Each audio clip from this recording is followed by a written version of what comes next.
বুঝলি? হ্যাঁ, এইভাবে পা যেন সামনের দিকে, পা যেন পেছন দিকে না ওঠে। হ্যাঁ, এই পা পেছন দিকে যেন না ওঠে, সামনের দিকে, ঠিক আছে? হ্যাঁ, এবার এই হাতের তালুতে এটা লাগাবি, হাত আবার ডাউন করবি না। হ্যাঁ, এই হাত থাক হাতের জায়গায়। হ্যাঁ, ঠিক আছে? এটা করবি 10টা, এই 20টা, ঠিক আছে?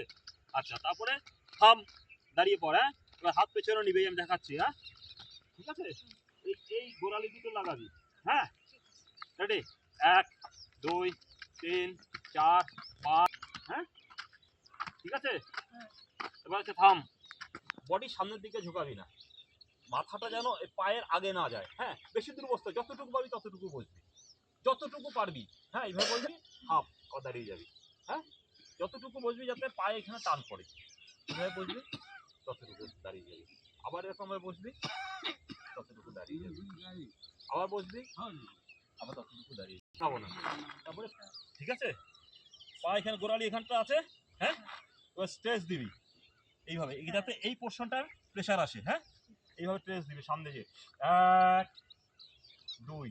যখন সামনের দিকে যাবি, হ্যাঁ, তখন পা নিঃশ্বাস নিবি। হ্যাঁ, আর যখন ছাড়বি তখন পেছন দিকে আসবি, তখন নিঃশ্বাস ছেড়ে দিবি। সেম উল্টো দিকে এই পাটা করবি, ঠিক আছে? নে নে কর, ঘর ঘর ঘুরে যা, ঘুরে যা ফটাফট। হ্যাঁ, লাগা, পা লাগা। হ্যাঁ, পেছনে পা যেন থাইতে টান পড়ে। এটা করে স্ট্রেচিং এক্সারসাইজ, ঠিক আছে? হ্যাঁ।